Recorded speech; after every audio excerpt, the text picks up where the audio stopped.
I didn't realize my life was about to split clean down the middle until I pressed play on a video my mom accidentally airdropped at our engagement dinner.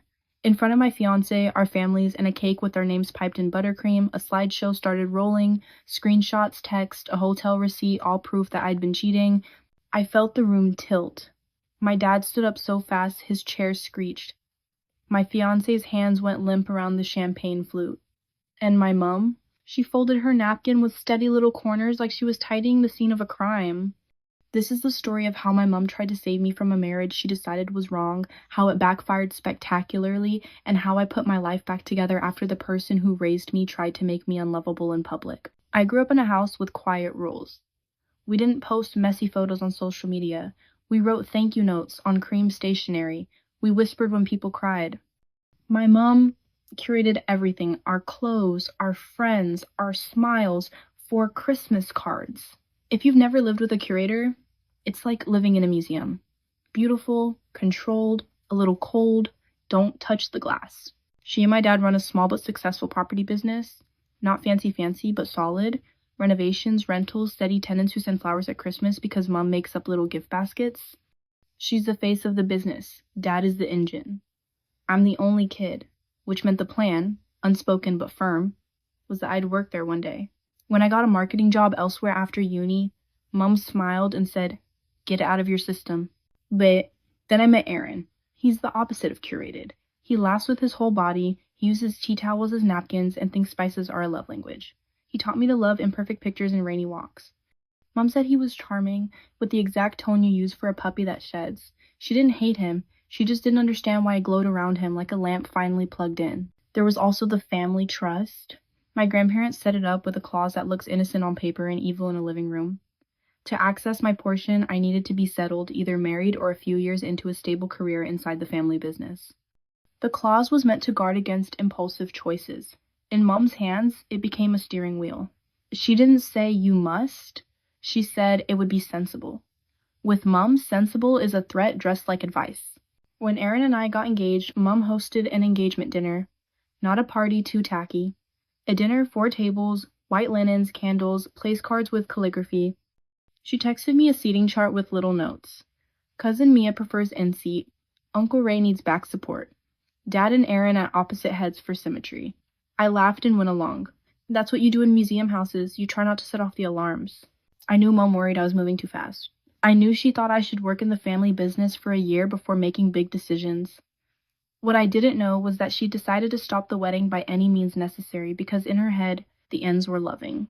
And love with sharp edges can still cut. 2 weeks before the dinner, little weird things started happening. I got a DM from a private account. "Do you really know who you're marrying?" I blocked it because spam. Then my phone started pinging at midnight from an unknown number. Blurry photos of me at a cafe with a coworker, Mark, who was objectively unflirtable and currently writing a novel about mushrooms. The photos were cropped tight, like a pap shot trying to find scandal in a handshake. I told Mom over tea. She pulled her mouth into a sympathetic bow. "People get jealous when a young woman is happy," she said, like she'd read it on a mug. Archive it. She glanced at my phone long enough to make my skin prickle. I shrugged it off. I kept planning floral centerpieces and a playlist that made me feel like a car with the windows down. On the day of the dinner, Mom called me from the venue and chirped, "Bring your iPad, we'll cast the pictures for the toast."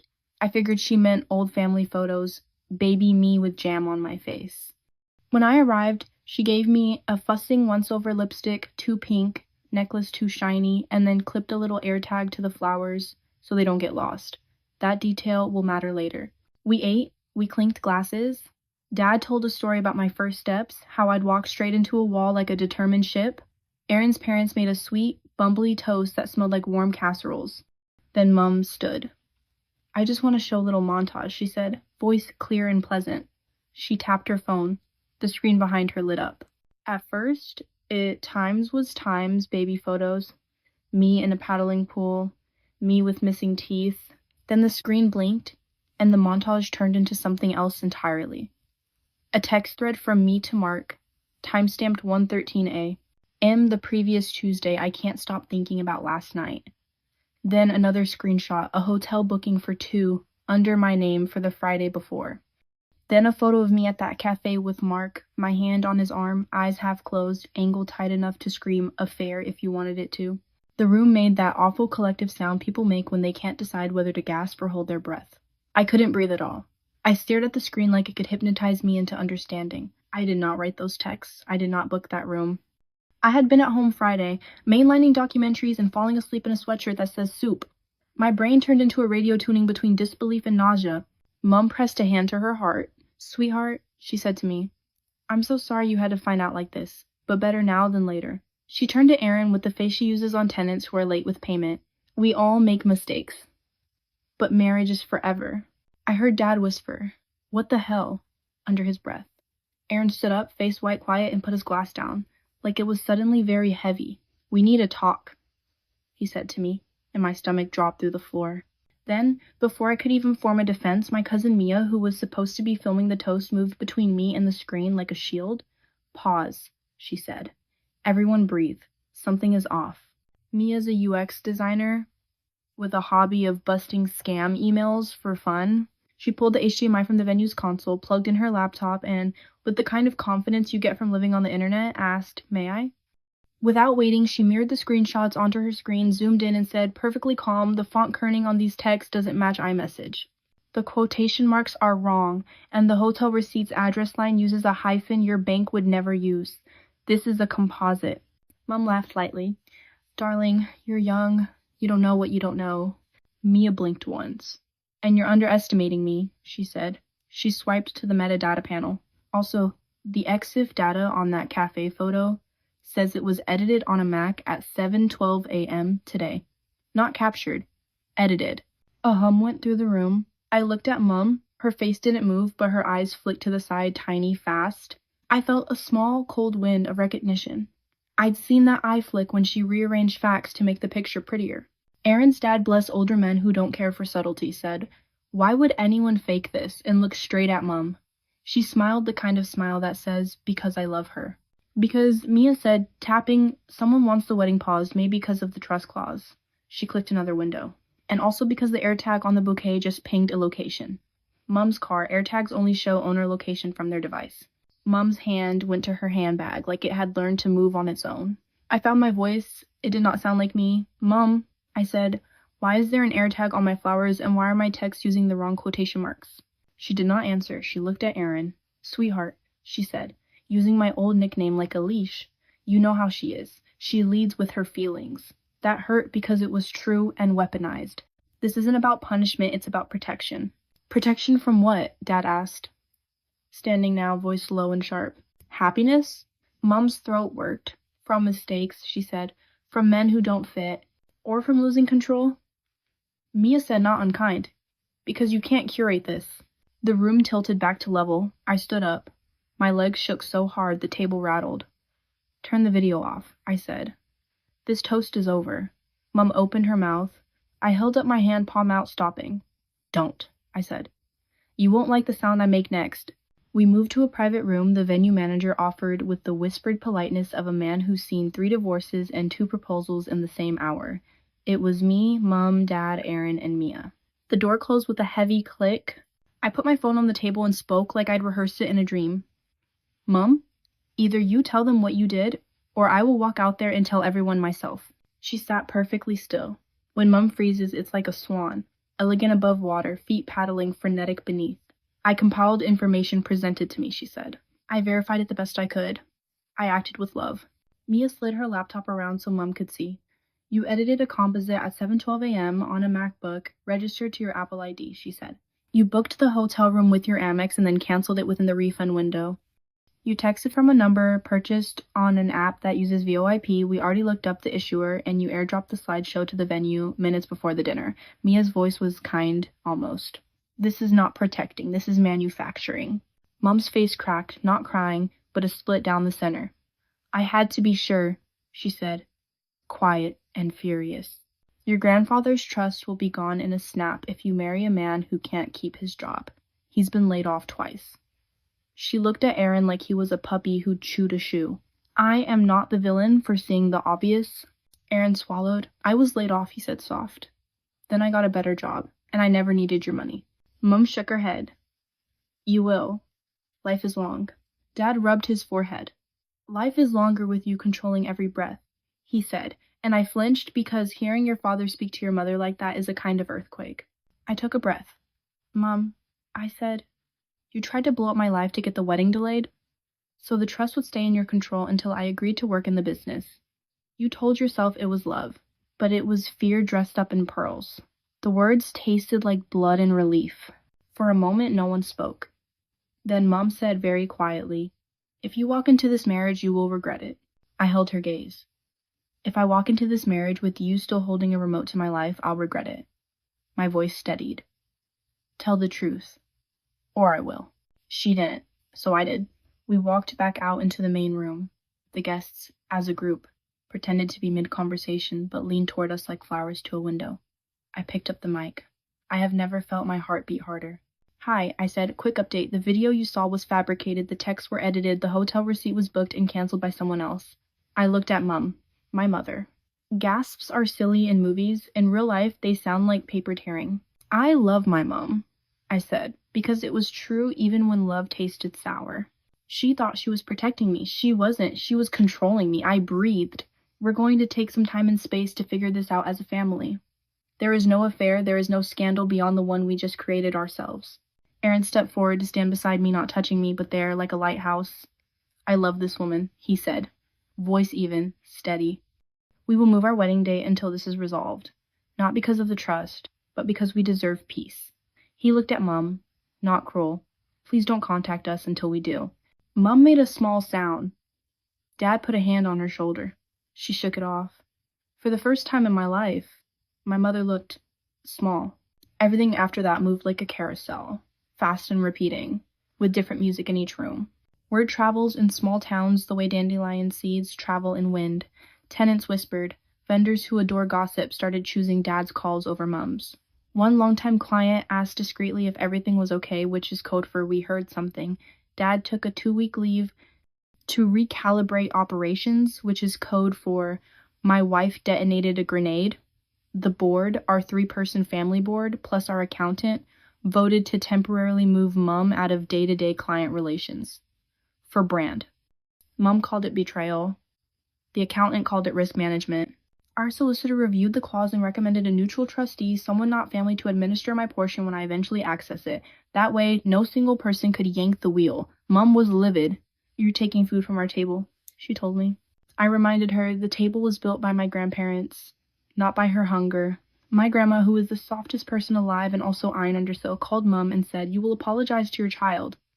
Mum said, I will not apologize for love. Grandma said, then you will apologize for fraud. Grandma is a queen.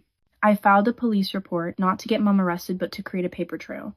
Malicious communication, digital impersonation, harassment.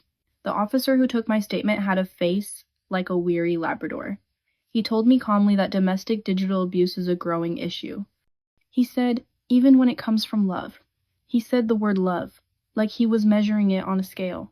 The report sat there, quiet, but present, like a boundary with teeth if we needed them. Aaron and I pressed pause. We didn't call it a break, we called it a rest. We hired a counselor who specializes in family systems. Because this wasn't about us breaking, it was about the net we'd been caught in since I was born. Aaron surprised me. He didn't rage or sulk. He built a shelf in my hallway with patient hands and said, we're gonna put our heavy things here and pick them up one at a time. I put my engagement ring there for a week so I could sleep without waking to the phantom of a slideshow. People always ask, did she apologize? Not at first. She wrote a long email that started with, I'm sorry you felt hurt, which is the same as saying, I'm sorry the knife met your skin.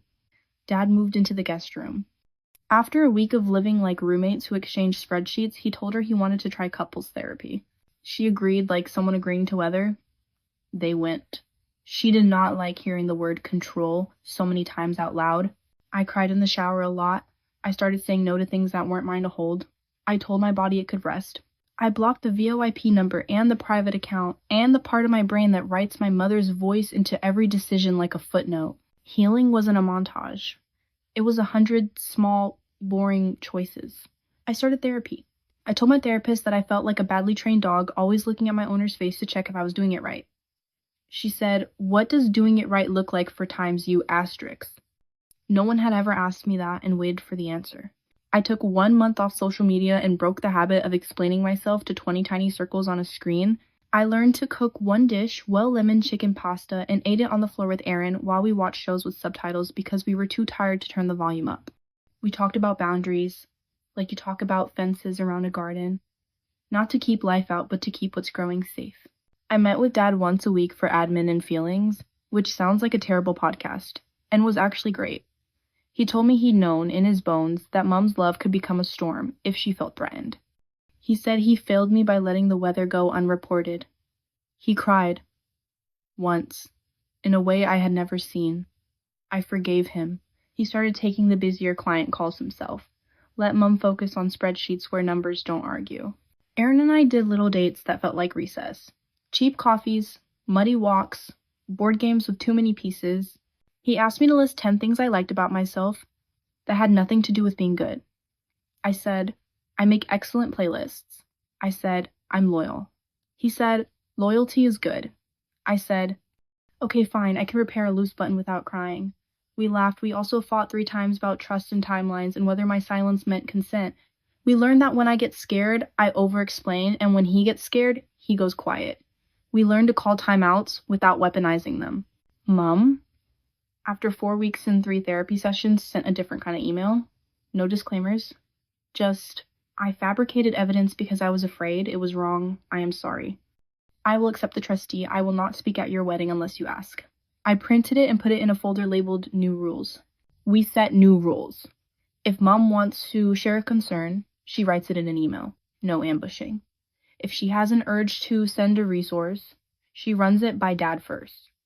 If she wants to use my name in a client meeting as proof that our business is a family, she needs my permission in writing. It sounds extreme.